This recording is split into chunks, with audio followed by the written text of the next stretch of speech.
Hello and good morning and welcome back to Reaper Pro Tips with me, your host, Anne, and disembodied hands, Quinty, Justin, and John. How is everyone today? I'm having a wonderful day so far. Back.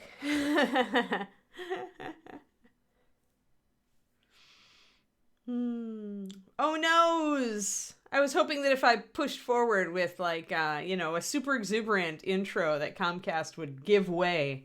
D. Clareman for 33 months. Lordy sakes alive. Thank you for the resub, man. We appreciate it. You know it. I'm gonna go to my speed test and see how bad is it, baby? Or is it not on my... There's always that rough chance that it's actually not on my end. But yeah, lately it's been my end. So we will just see what we can do. And meanwhile, I'll get all my paint out. Because, productivity. I want to make some progress today. I would like to start a bunch of new models soon, so... Come on, upload. Come on. Oh, it's not terrible. This is not terrible, guys. It might be a little stuttery, but, it's not bad. I'm holding around near 20. That's not terrible. That's where we were anyway. Kind of bad? Aw, I just checked it. It was 20. That was better than it was yesterday. Too tired to paint. That's okay, Kuroniko. I mean, depending on if you're trying to build momentum, right? If you're trying to build momentum, then you should sit down and just base coat somebody's hair. Then at least you've painted, if you're trying to do that. That's something I have done in the past. Is it terrible? Okay, so it's dropping frames 15 to 20 seconds, but at least it's not totally terrible. Yeah, Comcast got unlocked. No joke. Well, Comcast, we are going to forward without you. Well, with you and without you, as they say. That song from the 80s. You too. Oh, man. Well, I guess then we're just gonna... Well, you know what that lets me do, guys? That lets me do some boring highlighting and shading and answer more questions today. But we will actually work on still highlighting and shading so we can bring all of his robes up to the level that we have them on the bottom part of him. Because for some reason we just went bottom up on this guy. No idea. But yeah, so... We did ratty last time, I remember. So now we can do some more blue. And I see, it was texturing last time. Though I was texturing, and my texturing was not as smooth as it was down in the lower part. So I'll have to work on that. I'll mix up all my colors. Oh no! Sharkbite tried to sneak its way into our lineup, even though it is not one of our colors. Templar blue is our color. It can only get better. This is true. Yeah, actually, I was thinking that $10 thing for my Patreon this month. I'm going to write about momentum and keeping inspiration and ways to break a rut and stuff like that. Because I've been kind of wanting to do a write-up like that for a while. And I was going to do something on cylinders, but then I realized I needed to think more about exactly what I was going to talk about with cylinders. So... Thank you for the link, Quindy. My Patreon is patreon.com/paintingbig. And usually it's all direct painting application stuff. But every once in a while, I like to do these posts on creativity and how to help yours keep going. Because it's something we all struggle with as far as inspiration or feeling like painting or being in a rut or being just in a slump where you just don't ever feel like it. Or where you're burned out, and how to break that, or how to help you break that. Stuff like that. So yeah, I think that's what I'm going to do this month.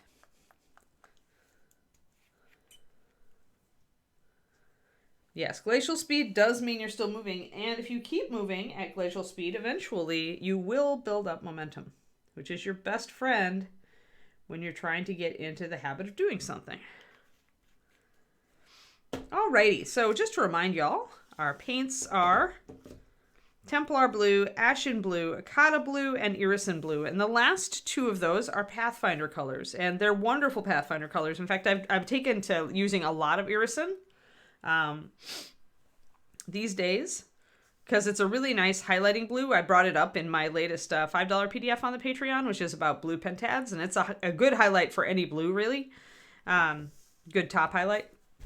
But it's also a great, just for even for gray blues, it can be used in, and this is really a kind of obvious progression. Like, these colors work fantastic together. And then if you wanted it to be a true pentad, you could throw Brion on this or any number of other things.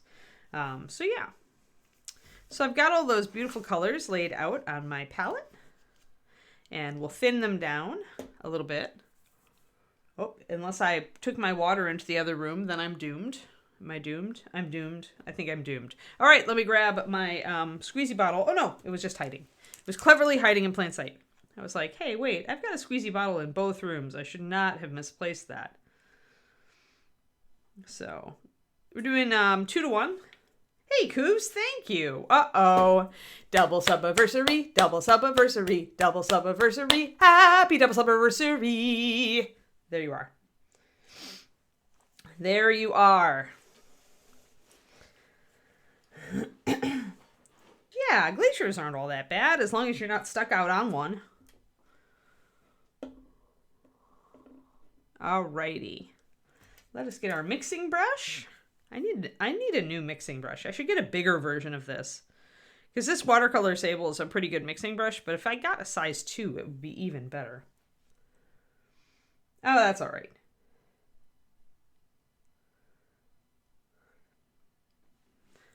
All right, let's see here. Let's mix these guys up.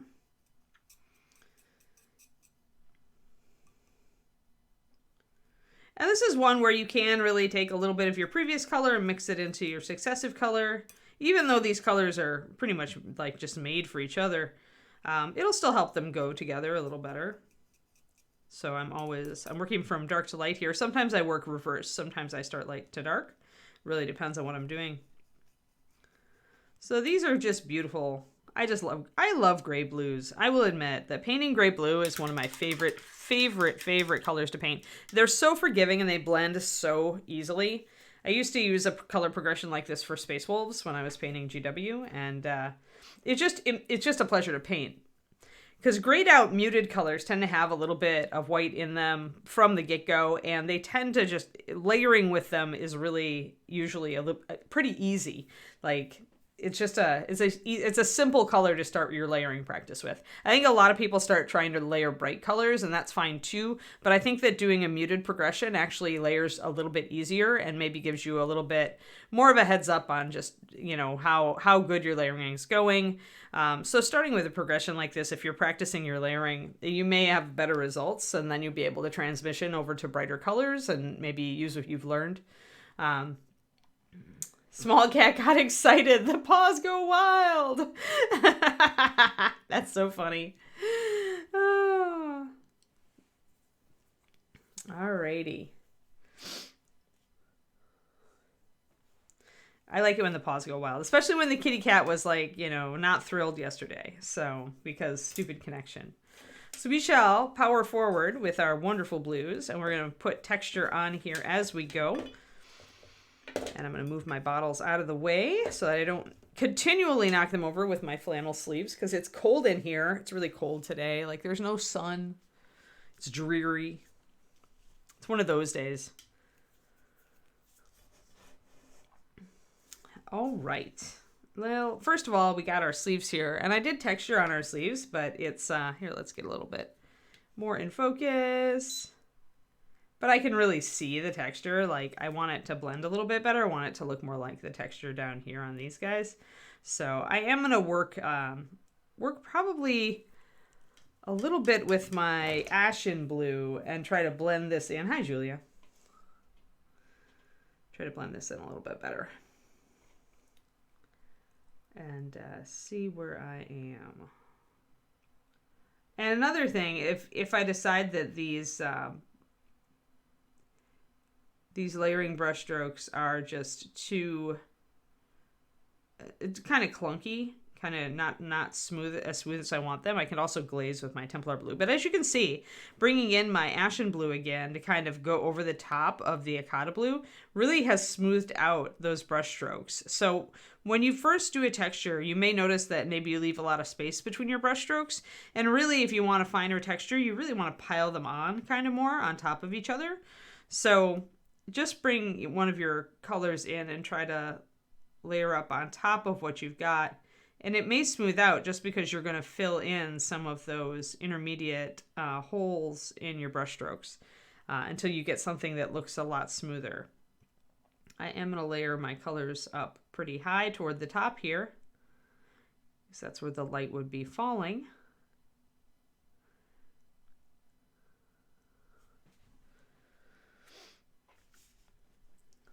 Little bit of sun. Oh. Snow tomorrow and 80 today. Oh my God, Everlina. Yeah, thank you. He's pretty cool. He's pretty cool. He's coming along.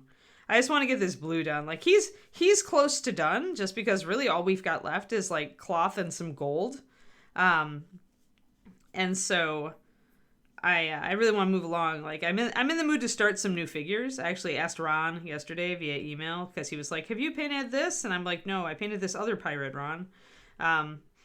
But I'm in the mood to start some new figures, so maybe work with some different colors. Haven't done anything purple and gold in a while, so I might have to go back and revisit my old color rut. Also, if you find you get too light, like down here, this is really in shadows, so I should go over that with my Templar blue a little bit to blend it out. Ugh. This texture is pretty rough. This one down here I really like. This is more like what I wanted. When you've got something this rough up on 28, it essentially looks like burlap as far as the scale goes. So any way you can make it look a little finer is good. Luckily, I have the brush of ultimate fineness here, as this brush is well broken in and capable of doing tiny texture. So I really just have to kind of keep going over this surface, and every time I pass over it, it's going to get softer and more close-knit appearance.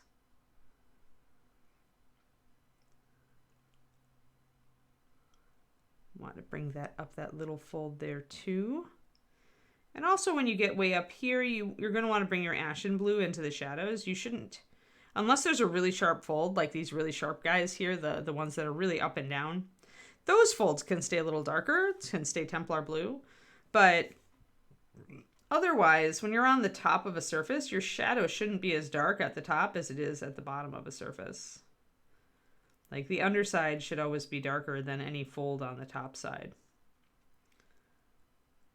So, and that's a mistake that gets made just because, you know, if you learn, like I did, the more traditional USA mini painting school, which is kind of the Games Workshop school, you just learn, you know, to kind of bring everything up the same level all over and not really to think about light, which I think then handicaps you if later on you want to get to be a better mini painter and you start thinking about that stuff, but it's so late in the game, you kind of have to re-educate yourself. And that's what I ended up having to do. So now, and thinking about light doesn't come naturally to me. I'm a natural colorist, but color is like really, really natural for me to think about, but light is harder for me. So I always have to be questioning when I'm doing it, am I doing this right? So I'm doing a little bit on the side of these folds to blend them in a little bit better up top. I still feel like this one is much too dark, so I'm going to bring it up. Just walnut. You just use a near black Viman Aqua. Whenever you've got a kind of a hole where you just don't want the eye to go and you want to intimate shadow, you can do that. I may bring in my Templar blue a little bit around the edges here where the light is falling in. I just haven't gotten there yet. But whenever you've got an underside or an inside of a deep fold, always just paint it dark. Then question whether you need to do anything else to it. This one, the inside of the sleeves, I do have to do some extra stuff too, just because you can see it. So I can suggest an optical illusion. Here, let's just do that. Grab some Templar blue. Keep in mind your cloth. And just kind of bring in a little bit of Templar blue just on the sides where you can see the light fall. So I'm just bringing in a little bit, see it? You just want to give the impression of a little bit of color, because it's still inside of the sleeve. It's still going to be in shadow. I can build it up more on the bottom, but the other thing is this is under the book, right? So you really aren't going to see much of this color up under here. So then you have to think about, again, this is thinking about how light falls, right? And a lot of us don't start out doing that. So if I look at how the shadow falls here, I really want to stop it right around here. I can bring my blue up a little bit more down here at the very bottom.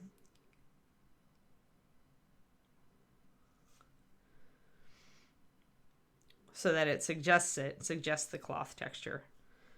And that's about all I'd probably do. Maybe a little bit on this opposing side. But it's in shadow. Yeah, that's the cylinder thing.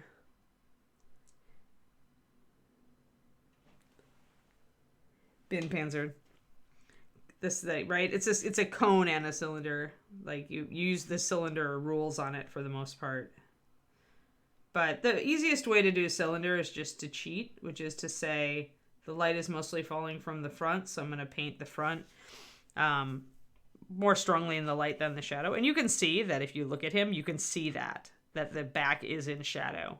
So honestly, painting cylinders and cones is very simple, especially when the surface is not shiny. It's only gets difficult when the surface is shiny. Yeah, I expect it'll go back and forth, Kroniko. But otherwise, it's actually pretty simple to do a highlight on a cone or a cylinder if the light is directional from one side, because you can just see that the shadow is at the back. All you need to do then is make sure that your highest highlight kind of is going up the center, and then you fade it as it goes back. So it's not difficult until you start getting into like NMM. If this was a metallic hat, then it would be harder.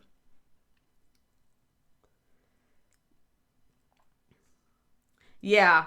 Yep, the European style I would think so, Kroniko. Up in England, yeah, in the UK. Like, just because for so many years, the Spanish painters and the French painters and everybody have been coming into the UK to do GD, right? So you will definitely, I mean, we're seeing a creep of style over here. I mean, David and Matt DiPietro are both painters who are very, very much influenced by the European style, you know. And Lovejoy somewhat, depending on the piece. But I feel like Aaron really still like works a lot with the foundation of like North American painting. And I actually like that about his work. It makes him different. And I mean, you can still paint amazing models in that style. It's just a different take on things. The Spanish style is a little more organic, a little more, you know, a little less tight, little less emphasis on the tightness. But then you also have like people like Luca and Sergio who are very tight with it in certain areas. I think that they still tend to paint a little looser in some, but they're still factoring in like, you know, more realistic lighting. And so is Aaron. But I don't know. It just seems to me like he's not quite as Euro of a style. Which is all styles really, you know, it doesn't matter as long as you paint a good model.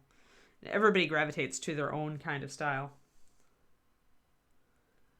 Oh, I'm sorry, Julie.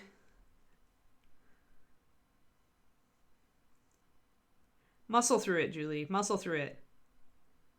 I'm currently muscling through part of my book that I've been like delaying writing.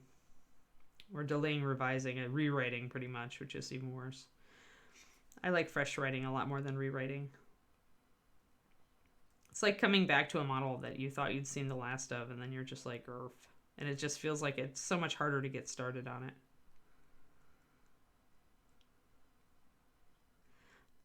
So I hope that you are able to beat that baby into submission.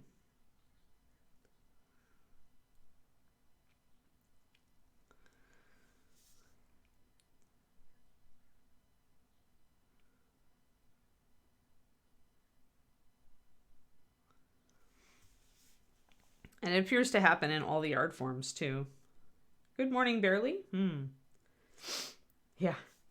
So I wish I could remember the songwriter. And I was listening to one of my books. She's talking about creativity, and the author has interviewed. And I wish I could remember. It was one of the famous songwriters of like the 60s and 70s.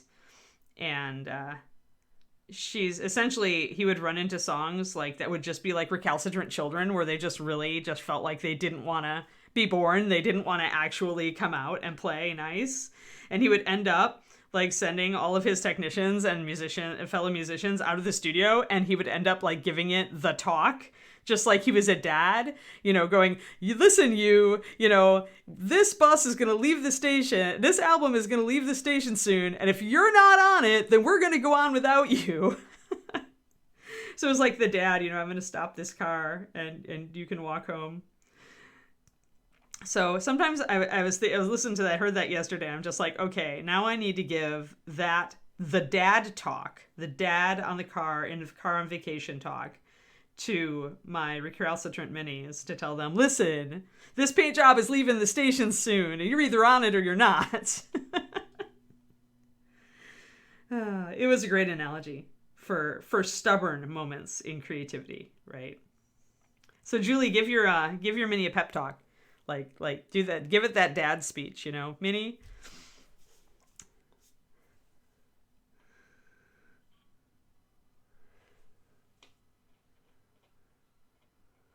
Valendar, you can be as into or out of context as you wish.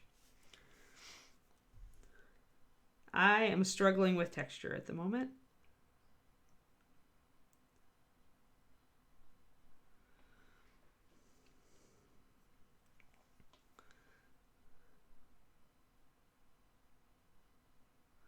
But I just love that idea. I have to go back, and it's on audiobook, so I need to go back and listen to it again to remember which songwriter it is, which musician.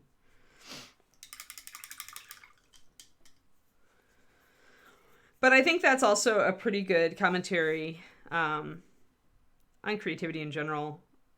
And especially because he later in the interview was pretty much like, I've realized now that like some songs are just not going to be born right now. Like, and I just let them go. And I used to hate that. I used to sweat it,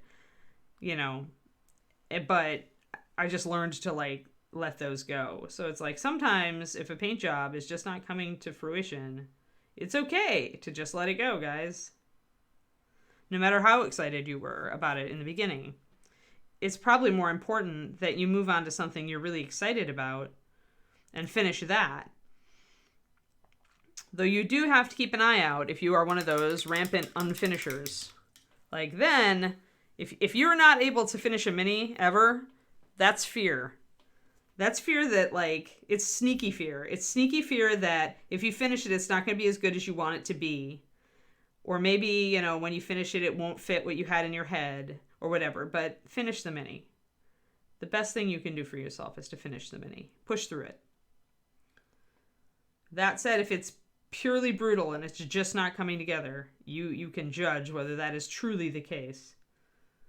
Then sometimes you can just put it aside. But you do have to finish. Like, we all run into finish inertia. I run into it regularly when usually when I'm only like an hour from finishing a mini. I will suddenly stall out on it and not want to work on it anymore. Halfling Assassin is a really good example of this. But I made myself sit down and finish that bugger because I have made a resolution to finish things this year. And this is a good resolution. And you should make a note that you don't need to finish things splendidly. You don't need to finish things amazingly. Not every model needs to be absolutely wonderful. Just finish the dang thing. Just do it. And then you'll feel so awesome and light and free. And you should remember that feeling so that you can use it to motivate you the next time this happens, because it will continue to happen.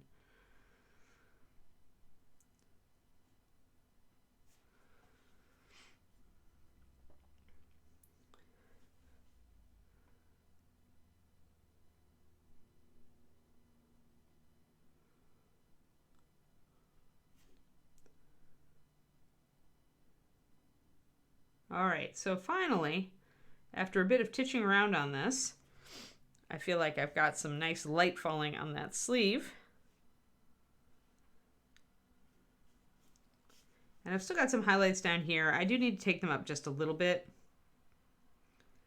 Might need to actually bring in an extra shadow, because that's the thing. The thing I think that often we don't think about as much also is that, and this is what pentads are for, to make you think about this. You don't always have to highlight something to bring it out. Sometimes you just go darker with your shadows, and that's enough. Down here, I didn't really need to go real dark with my shadows, although I certainly brought in a darker one here. But up here, up on this part, it would help if I brought in an extra shadow down here. So I'm going to do that. Hey, Stephens. Oh, good. Awesome. Yeah, I just filmed. I finished filming and started editing my latest YouTube freebie. So new painters can go and watch those for free. And then they can decide if they want to try out my Patreon. If they want more stuff. But I like having the first hit's free.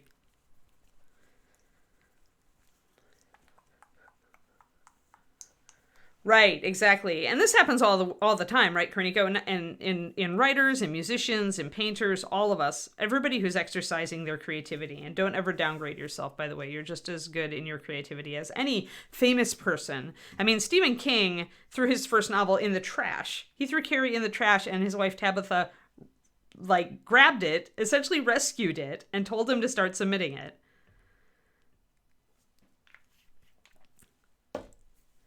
They were living in I think they were renting. I don't think they even owned their house, but they were living in this rundown place in Maine.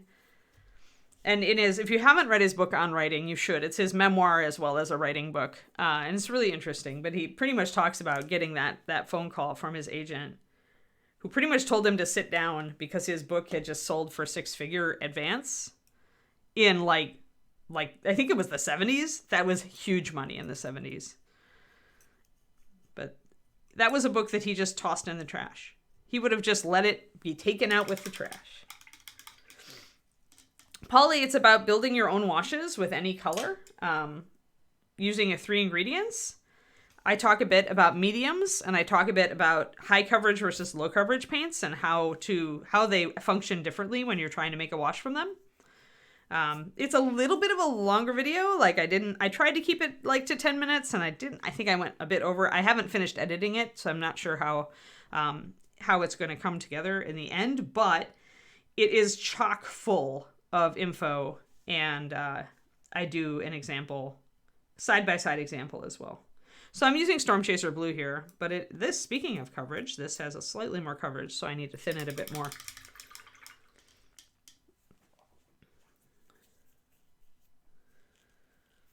That's too bad that you dislike his writing, but it just goes to prove, Shadow Raven, that no matter what writer, you're going to have fans and not fans. And that's cool. Any good writer is going to know that their writing isn't for everybody.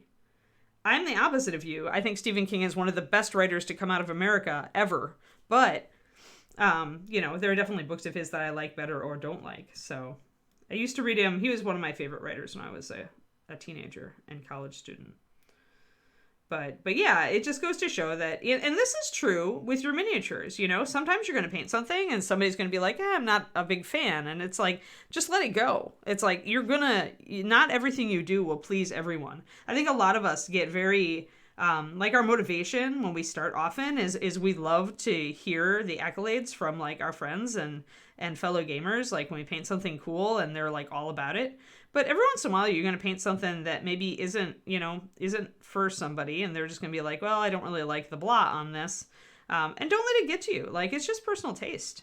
It's all cool.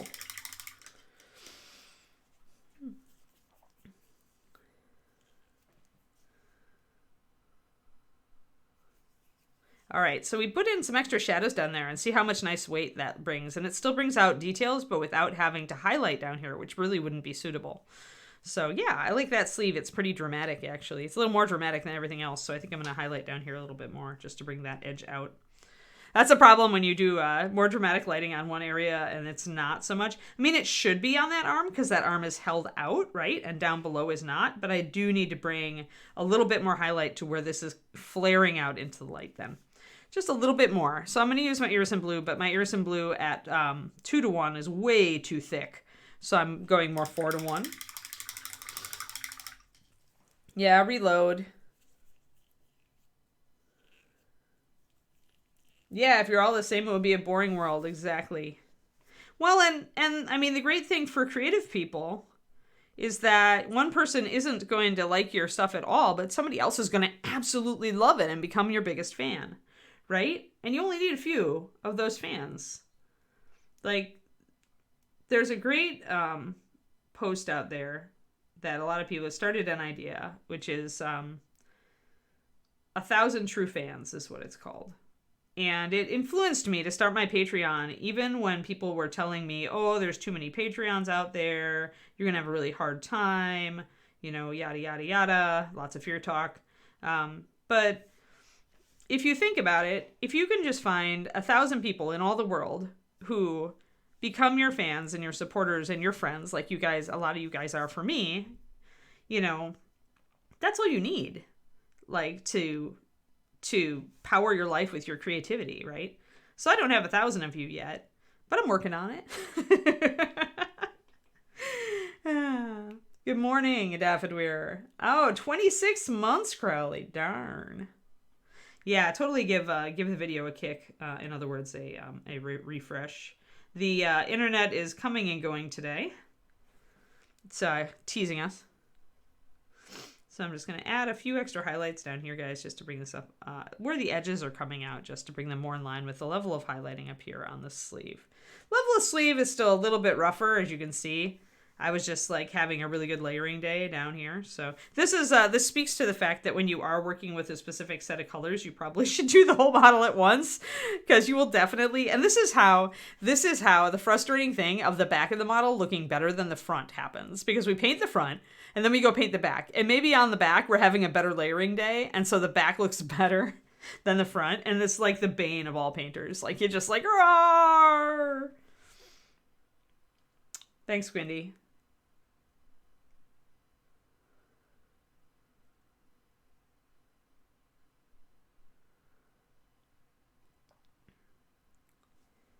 All right, well, we'll I'm just like highlighting a little bit here on the side of the robe. So hopefully, as I do this, the internet will recover. This is getting a bit old.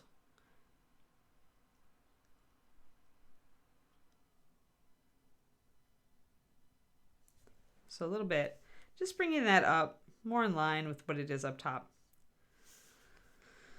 Alrighty. Let's get the hat. Or maybe we'll do that. We'll do this interior part here, actually.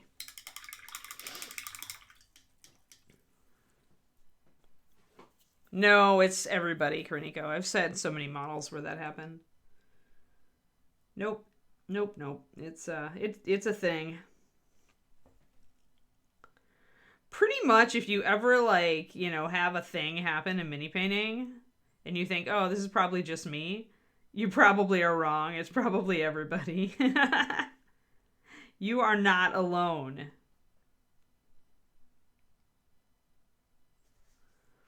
Now I'm using this Storm Chaser blue to just kind of add some shadows in here. He's holding the book up. Kind of close. And you see just adding the shadows gives a lot of definition to this area. And that shoulder is also in shadow just because his hair is like hanging over it.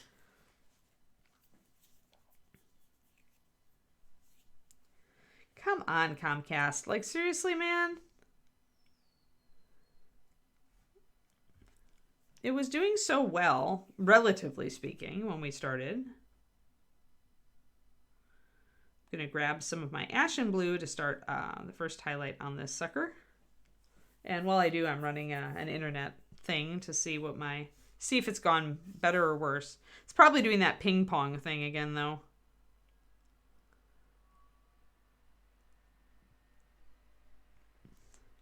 Oh my god. Okay, we're in trouble. Oh, we're in real trouble, guys.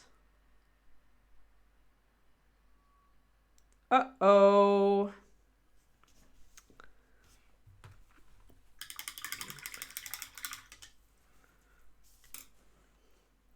Quindy, I'm texting you.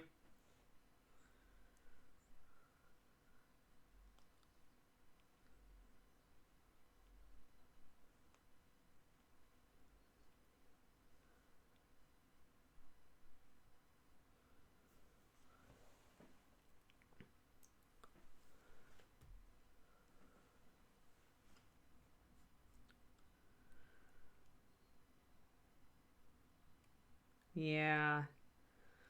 Not so good, guys. Give me a sec.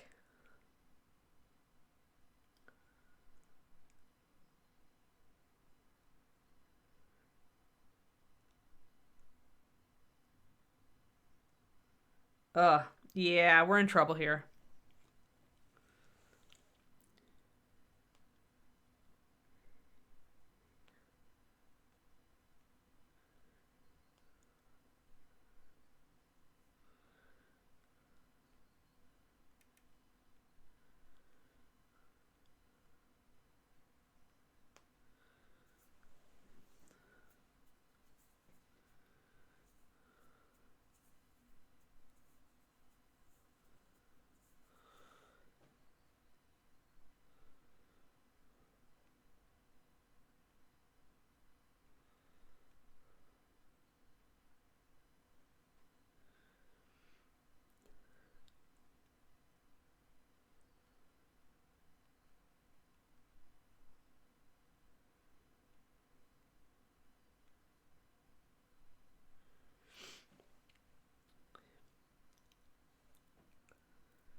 Yeah. Sorry, guys. Hold on. I'm going to come back here.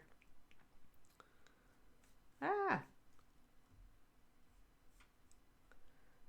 Yep, bye. Bye, all. Sorry. Sorry, everybody. I love you. Hopefully be better tomorrow. I'll have David work on his night. Bye.